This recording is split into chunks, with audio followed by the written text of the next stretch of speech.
Hey everybody, this is Pete from the Spin Rack, and we also have Calvin Ellis, ready to rock. today we've talked about the Moonlight series recently, but we had one voice that we hadn't heard from. So we're gonna have to, as I said, I think did I say that in the other video? Whatever point that Cal makes, I will take the counterpoint. We'll do point counterpoint. I don't know if I can do that for this, but I'll try. Cal, what are your thoughts in general? If you're going to talk about episode 5 or whichever angle you want to take, what's going on with you and Moon Knight? Episode 5 or Moon Knight up to this point? Whatever Which you which want to one? do, but however you Okay, want well, to handle it. let's hit it both. Episode 5 was booty. It was What a did you say? I didn't complete. understand that word you said. I said episode 5 was booty. B Oh, O O okay. I didn't say it T was bleak. Y. I thought, Booty. wow. Okay, I sat down and I'm watching this, and I'm like, okay. Even if I'm somebody who was entertained by what was going from episodes 1 through 4, this is a digression, and it's a really big digression off what the central theme of the story was. Is that you got this guy, Dr. Morrow, who supposedly is trying to free an Egyptian deity, which is going to rain havoc all over the planet.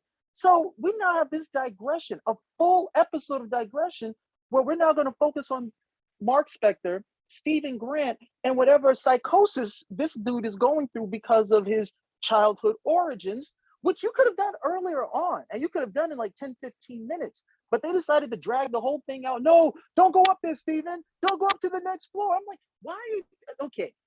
And I write, so I understand these particular things. But at some point, respect your audience. Please stop telling us, no, don't go up there when you know you're going to go up there anyway.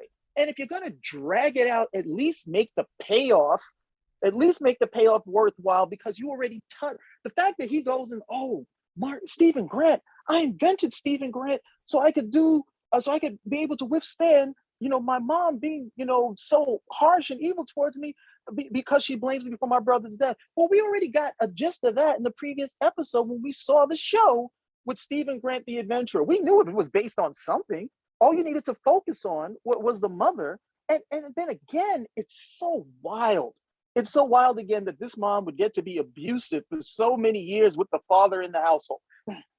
Well, Okay, that's the it other just thing that's really it's nice just about it. Yes, I will agree. That is a really ridiculous thing that, you have a relationship where there's one person that's being abusive and the other person is being, you know, keeps, turning away from the whole thing. Like, yeah, yeah. okay, no, and again, this is another way that they treat male characters in these shows. If the show had been reversed, the woman would have taken the child and gotten the hell out of there. Okay, no, I'm getting away from you. You're abusive, so on and so forth. You're damaging to the child that would have left. Somehow, this woman is able to abuse her kid until he's old enough to join the service, and then he gets out at that. And then he gets out at that point. I said that is just crazy. Okay, unless you're going to show some justification, unless you're going to have to show some sort of justification for it, that because the kid can't go anywhere. Okay, but obviously the kid is talking with, the kid must be talking with his father, and it's still going to be happening. He's having the birthdays alone. So if you were trying to show, you could have showed mental cruelty on the part of the mom. That's not something you can easily stop. That's not even something you can easily prove. But the physical abuse, I mean, come on. So Well, I look, it's such a this episode was such a big digression from the main storyline with no payoff in this episode, and then the whole origin. I mean, well, we have discussed this off. before you go to that, I'll just say about the abuse. The hardest thing is you have where you going through beatings. Did you get spankings or beatings as a child? Hell yeah. Okay, so this is what it is. But the space in between how bad you f up and getting a beating is the difference between abuse and beatings. But the thing of it is, if you're being abused and you become someone who becomes a mercenary, the hard part in life, and people don't like talk about it, is that at some point that person, I know they turned it into the multiple personality thing, which is all of that science is in question right now. The thing is, everyone talks about that period where someone grabs the belt and said, "You're not using this no more," and tosses it to the side, or the other side of it where well, I don't want to say who it is because it's family members where they talk about my aunts and uncles fighting back, where they had Hmm. they decided like we're gonna fight back, and my grandmother would have these stories about them fighting back and tossing And tossing and the losing. blessed mother at and they said we said you tossed the blessed mother, and then my aunt saying I knew it would come in good and handy at some point. Some of this stuff is a little I don't know how real it was, but at some point there was definitely pushback. So one of the things we have something I know they try to deal with it in MDP, that sort of stuff, but the science of that is really not there anymore. To do that, there's a catalyst like the Hulk type of thing and something like that. So it's kind of a gray area where you have someone that usually what happens is someone just at some point says, "No, I'm too strong now. I'm like, look how tall I am. I'm not going to just turn into something." There's got to be that point where if his father didn't do something, he's going to have to be holding his son back at some point. That's what's going to happen, especially someone who became a mercenary. So it's I just wanted to add that where it's kind of really playing to the Hollywood type of MPD sort of thing, multiple personal thing, where the catalyst happened, he never pushed back, and then the father never did nothing. Nobody, Or you got somebody had to push back. I'm sorry. or you got to show the person pushing back and losing. Yes. Like, okay, it's like, okay, what happens? It's no different. I would hear the stories like, oh yeah, dad was trying to beat me and I pushed back. And what happened? He pushed back harder. that was pretty much, and that was pretty much the end of it. I mean, and the whole look at it is, I totally different generation that I was coming up in. But, I was coming up like abuse was you got beat because your dad was coming home and he was pissed off at his boss. Yeah, yeah, yeah. And he was like, all right, he's gonna take, he's gonna come over and take it out on you. Not, hey, dad told you to be home by 10 o'clock and you showed up 2:30 in the AM. Oh, yeah, And yeah. you showed up 2:30 in the AM thinking that he was gonna be asleep, so you were gonna get away with the whole thing. And he was like, no, this is gonna be the penalty for that type of behavior. And then it just became, no, no, no, we can't use we're never gonna use the belt. The belt is always wrong. But it's just I mean, away from that, I just looked at this and I was like, okay, this is just really, really wild. And then we get to, and the other thing I was looking at was, all right, we get to the point where Khonshu is making the offer to her. And I'm looking at this offer. He says, look, I'll restore your life, but will you guard and protect the travelers of the night? Now, we don't know who the hell the travelers of the night are. Okay, so hopefully we understand who that is by the time we get to the end of the last episode, which I believe the next episode is. But then you got Stephen Grant, who's a figment of this guy's imagination, saying, oh, he's been using you all this time. And I'm like, using you to do what? We have no idea. You haven't told us anything. You put this over here where Khonshu is some manipulator. Okay, what is he manipulating you to do? One, you were going to die. He offers you a choice. He says, look, you can die or you can become my fist of vengeance. And in doing such, you need to protect the travelers of the night. Oh no, that was terrible because I went and I killed so many people. Dude, you decided to choose something that you didn't even know the hell about. And somehow it's this guy's fault. You didn't ask any questions. You were just like, you wanted to live. Okay, great. Terrible origin.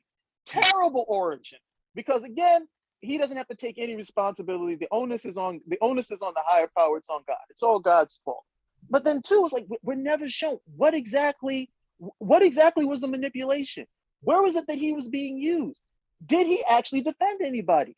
Who are these travelers of the night? You're not telling your audience anything. Even the people who are enjoying this show, as I hear, and the reactions I hear to this show are definitely mixed. But even the people who are enjoying it's like, okay, well, what did you get out of that? Other than the fact that, okay, well, I'm really in tune for the next episode and I really want to see what's going to happen. The next episode is the last episode. These guys are going to wrap all this stuff up.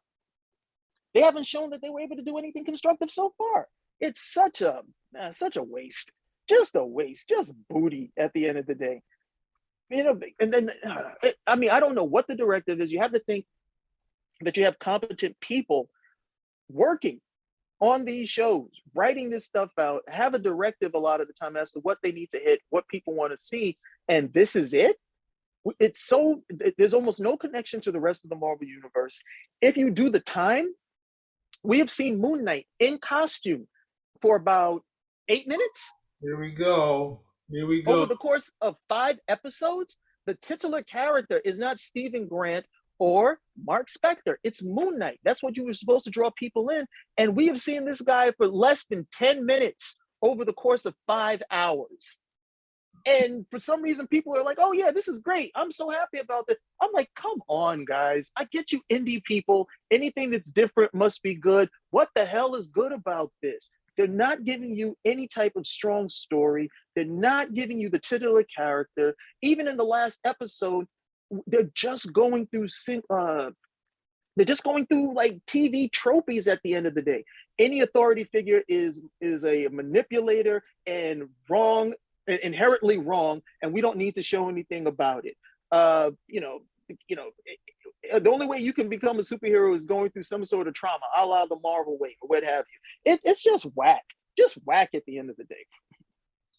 Well, that's the hard part of it is what you just said, that the character is Moon Knight, the persona is supposed to be Mark Spector, and we get introduced to Stephen Grant, right?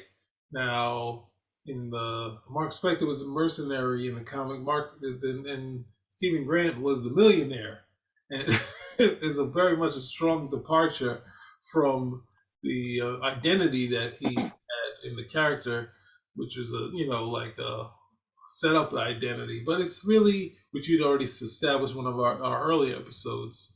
So one of the things that's really hard is that Well, you go a step further with that, because Stephen Grant is just like, okay, Mark Spector decided to change his name from Mark Spector to Steve. He's not a new persona for this guy. It was just like, okay, I was a mercenary. I'm reinventing myself. I'm leaving that life behind, including the name, and I'm reinventing myself as Stephen Grant, millionaire.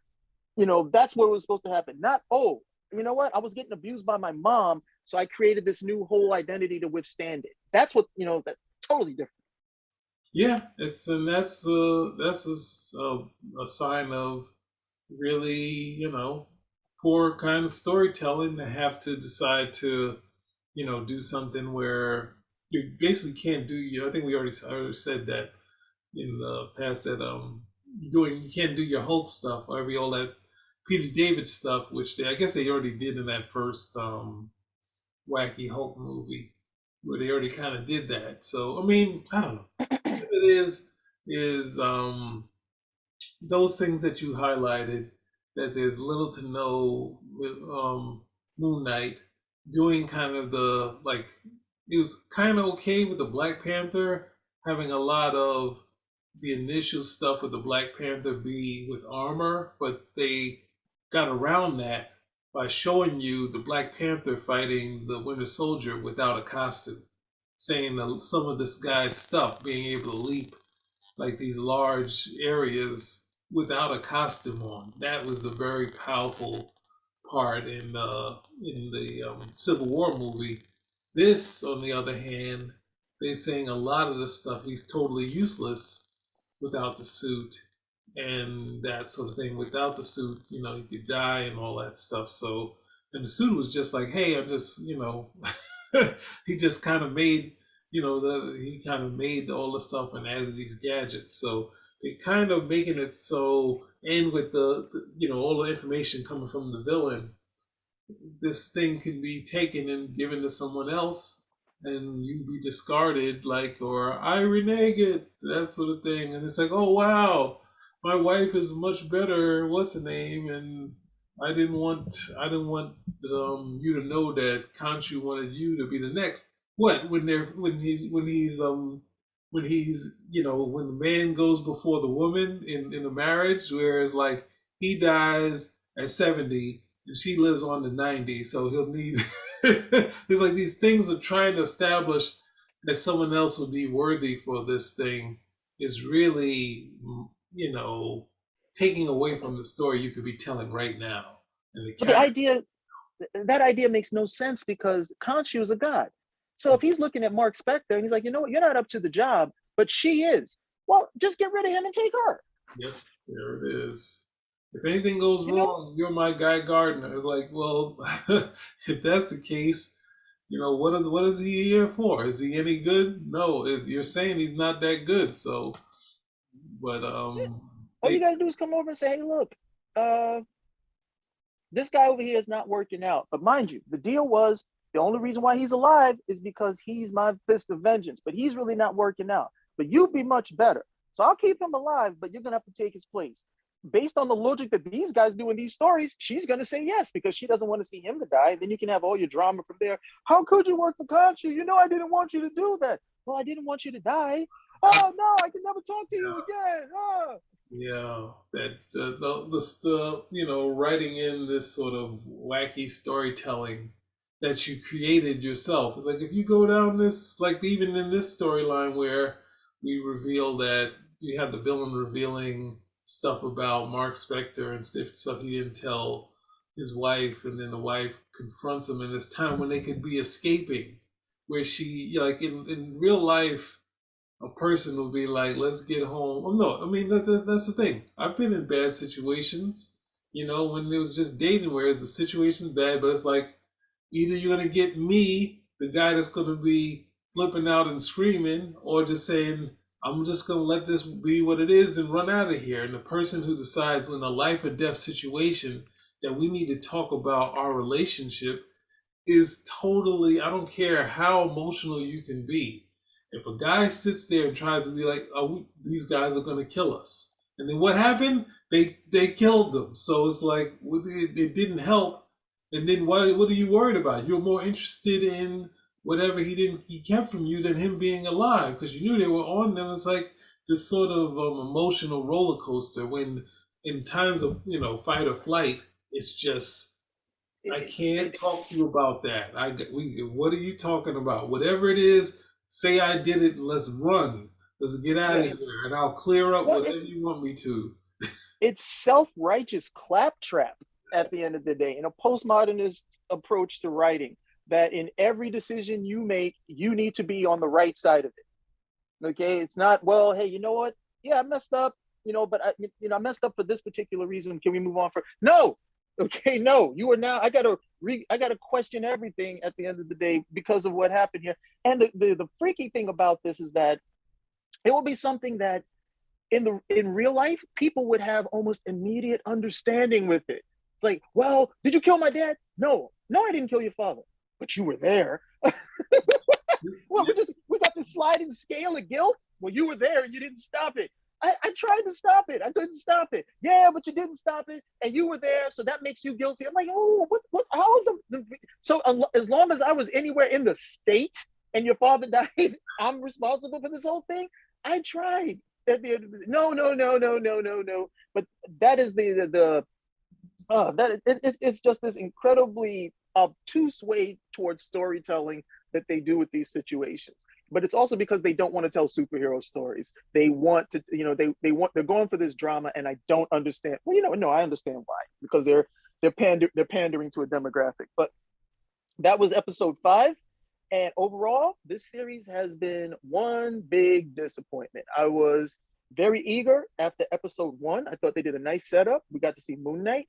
And very quickly with episode 2, I was like, I don't believe this. This is like Lucy and Charlie Brown with the football. Once again, they got me running to kick this ball, and I'm going up high in the air. Ah! And I'm landing on, and I'm landing while she's like, yeah, you dumbass Charlie Brown. They got me again. Nope, not doing it. You guys they have won. I am officially out. Unless I hear something, cool, I'm not doing this every week. I will wait for the whole thing to come out, since that seems to be the only way you can have even a modicum of enjoyment. And if I'm not getting after that, I'm like, look, obviously this stuff is just not for me. I'll let the other people who are enjoying it have it, and that'll be the end of it. Yeah, I mean, there's as most of these Marvel series, it kind of feels like we've delayed the game so much. When we get to this last episode, they got so much to fit in here, and it's not always as well. It's not hasn't been as successful as it should be, outside of possibly. And I want to say Arrow, but it'd be Hawkeye. that sort of thing. So, This should have been a runaway home run. Okay, this should have been action on top of action on top of action. You had so many things that they could have done with it. You had the mysticism, mythology of ancient Egypt. Okay, you had a character with an ace costume design, and you had a man of action in Mark Spector. You throw in a pretty love interest. You got yourself a standard story that nobody would have had any issue with, and they decided, no, let's do the Jeff Lemire stuff. Okay, I can understand you do the Jeff Lemire stuff for one episode, like that episode with Cisco on Deep Space Nine, where he's in the sanitarium, and we're like, well, is he a nut or what have you? And then you very quickly get away from the whole thing, because we can't have people wondering if what we're watching is real or not, or if in somebody else's head. We already know this is fiction. We don't need to go metafiction on this whole thing. This is a superhero. This is supposed to be a superhero show. No, they decided, no, we're not going to do that. And this was a meatball. They should have just crashed out of the park. This should have been a grand slam. And instead, you know what? This is like, you got on base because you got hit with the ball. You got beamed, and that's pretty much where you're at. well, I mean, they spent so much time in which you can't call it world building, even though that's what they would say it being, trying to set Ha! with stuff, and spending a decent amount of money on the boat, on the sand, and all the stuff, and the hippopotamus. But at the same time, you're like, well, basically, what we need to see, we don't need to tell you that Khonshu's wrong for wanting this vengeance against criminal or evil people. We need to see what are you watching Death Wish for? You watching Death Wish for him to deal out some punishment. And Yeah. that's what Moon Knight was getting back to, saying, all right, well, we don't have to necessarily, we can have some detective aspects in this, but we want to get to some mercenary aspects, to some, like doing some of the millionaire aspects, the canvassing with the cab driver, and then just plain old fighting. And then they were able to add some real sort of visual stuff in the early one. And then if you want to go, but at the same time, you don't want to, I don't know. You don't want to just create a character where everybody's their own Iron Man, where they're like, well, if we get into a fight with Thor, Khonshu is strong enough to fight Thor, and it's like, I don't. That's not really what Moon Knight is about. And having a suit that he can survive all this stuff. The fact of his skill is what keeps him alive, not Khonshu. They stabbing him, and it's just like, hey, let me just break these off and I'm okay. It's just like, that's not really what it should be. It's just about him getting the vengeance and him being that good. But I mean, now they set it up where, I don't know, it's not only just a different character, it's really trying to be the mummy. It's really trying to be It, a character that they could. if it was trying to be the Mummy, it might actually be good. Booty. Well, I guess that's a good place to end than anywhere else, because we have one episode left of this thing, and you have the talent that you want as far as the public in Oscar Isaac. You have, it's under the Marvel banner, stuff that you see that you wanted, but at the same time, as the audience, are I guess people are saying that they do like it for some reason, but I don't know. It's really not something I could really support or recommend to anybody, because there's a lot of delayed game tactics, and if you're more on the lines of saying, hey, well, who do you want to see? Just him fighting people and beating people up? You say, well, I don't want to have to see as Cal said it a million times, the greatest American hero, or the descriptions that I've made of it, of having Ethan Hawke tell me how bad Moon Knight is, what this thing is doing. Then it's like, well, why are we watching this? He told us he's bad, and he's just gonna pick and choose people just for his phony vengeance. And then the other gods, even though they're idiots, they don't even believe in him. So it's they're writing themselves into a paper bag. He's like, how does he get out of the paper bag? Oh, he just gets out of the paper bag. Like, you don't put everything and close it all up just for him to get out and say, I've decided to do the right thing, and I'm doing it without Khonshu And Khonshu is like, we just met Khonshu. And at the same time, you could do it like the original comic where they just talk about him and the presence is in within the reaction is somehow this guy died and he came back. And you say, well, this Khonshu thing must be real. We saw him die and he got up, he got right back up. So, like, that's where you get the mysticism and then you don't need any more of it. This, they're like, no, we got to see him go on the Well, boat. they with the original Moon Knight series, they alluded to it. It was never definitively stated that he was resurrected. Yeah. Though, as a reader, you have to say, well, look, I don't know how else is this guy alive, but Yeah. it was alluded to. This was something that was left ambiguous for a long period of time. It was left ambiguous, and then I think it's with the Fist of Khonshu that it becomes definitive. Okay, but with the Mensch storyline, it was never definitively said that Moon Knight was resurrected or Khonshu was real or any of that. And the bigger thing with Khonshu is that we don't even really know this character. Okay, we don't know this character. He's been played almost like a fop when he's telling them like, "Go do something, crush his windpipe, do this." I was like, okay, we can't take this guy seriously. He's supposed to be a god, so he's supposed to have much more power than a mortal being, and yet he's still coming across as a fop. Okay, but that being said, we don't know this character. We don't know what his motivations are. We don't know if he's lying or not.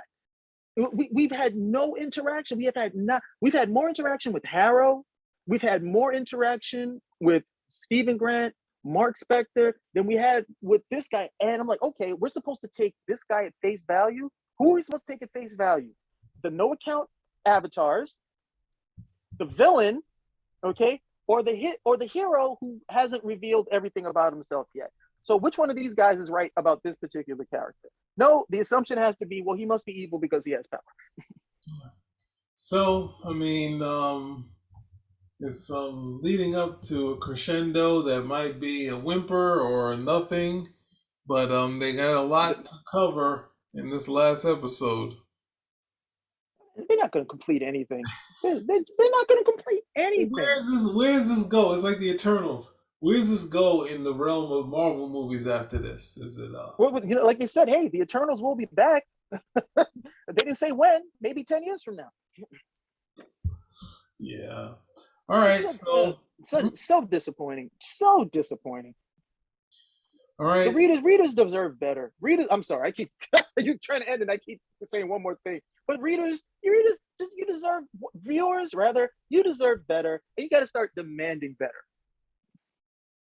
Yeah, I mean, Marvel's gotten a free hand, and they have kind of decided to look at the properties, and whereas I guess Vision of Scarlet Witch, there was a precursor in the miniseries that was made. They just kind of try to make it a little wackier than that, and the Falcon and Winter Soldier, similar to something Venture Cat might go on. And then what else is there? The Hawkeye one is the one that seemed a little more straightforward, even though it was more about the female character than Hawkeye. But you had sort of a fun sort of thing in there. And then this is I guess the people that like it, and the people that I don't know. The thing is that you can keep pushing us away from what the thing is, but then you're just kind of saying we don't have anything good to add to Moon Knight, so we're just not going to do the regular fights and the him swinging through the skylines of New York City because we have enough money to put him on a ship on the sand. We can't really have him kind of gliding through the air all the time. We'll just have him land. Let's have him a cool landing and this, that, and the other. And yeah, we don't have the budget. but okay, you may not. But and the thing is, you may not have the budget to have Moon Knight in his suit all of the time. But I'm pretty sure you have the budget to tell a good story. Yeah. And the thing of it is, when you get to it, I don't know, in dealing with this turning off personalities and being triggered by mirrors and all this stuff, it's kind of been, how do we, Mark Spector can take all this stuff out, but how do we stop that from happening? And why is Stephen Grant having issue with stuff when he's going to get the body back at some point? And he's just like, hey, I've had it Oh, with and these blackouts. I won't even in life or death situations. I'm not turning back. Oh, and and that reveal in episode 5, I'm realizing it now, doesn't make any sense because Mark Spector is the dominant personality. mhm. And we're being no, Steven was the dominant personality or something of that nature. And like I'm like, so when they would weigh, well, we gotta weigh your hearts. Okay, we gotta weigh your heart. I'm like, even this goddess is coming over here. We gotta weigh your hearts. This isn't two distinct people. This is one guy. Yep. This is one guy, and we're treating his mental disorder like that's a totally different person. You even have the mental disorder judging him. Like, you're not real. Yeah, that was well. I mean, you did bring up a point of having the hard part of it is having the villain in the crazy house with him in his head when it's like this is what you think about when you die about going to an insane asylum. No, because this is what he's going through. So he's gonna be. We need to be literal that he's on the edge mentally, and the only way to say that is mental institution. Let's do it. It's Hollywood 101. You travel through time and you say some wacky stuff about time, like a being from the past. Mental institution. There's no other And way to then do it. You got to throw him in there. and then what do you do later? Okay, if he ever he comes to terms with what his mother did. Is Stephen Grant gone? Because that's the only reason why he needs to be there. Well, He was there so you can get through this. Okay, we resolve everything. Oh, but we're going to keep Stephen Grant around. Why? Because I gave him a life, and now I have to, like what? No, I look at the premise. It was so dumb. At the end of the day, it's one thing if you were trying to do a little bit more of what Jeff Lemire did in the comic, but to treat the mental disorder that he created in order to survive his mom doesn't make any sense once you've got some resolution to it, which means all of that characterization for that character just needs to go. It doesn't need to be there. It just poses so many other, well, maybe not a ton of questions, but it does pose other questions that shouldn't be there. And then the bottom line for me is none of this is good in terms of your storytelling. None of this is good. You could have just went straight superhero story, okay? And everything would have been fine and people would have been happy and you would have gotten all the raves you would have wanted. Hawkeye was closer to, I mean, it was pretty much a straight superhero story at the end of the day. And I thought that was more solid, but it didn't get the other stuff it should have done because most guys had already checked out. They're like, this is just going to be some nonsense, okay? And they didn't check back in until the Kingpin made an appearance. Then all of a sudden it was like, oh yeah. Now we want to see this. I'm like, okay, can you look at where it is that your shows are really getting the most feedback, the most positive feedback, and understand, okay, this is the stuff that we were doing well. The connectivity between these shows and characters and films, and then hitting the stuff that had resonated with the long time readers, which also means to be something that the new people coming in resonate with as well. And then if you want to go do something weird, go do What If, where you can just make whatever damn story you want. It doesn't have to make sense like the Killmonger story, and you can do whatever you like at the end of the day. And it doesn't really amount to too much because it's not going to affect the Marvel Universe proper. Oh no, I'm sorry, I spoke too soon. Multiverse of Madness. Oh well, I guess there's just no hope. yeah. Well, I guess that's our. We have a few more days before the last episode comes out, so we'll come back to you with that review, closing it all out. Spin a rack Out. out.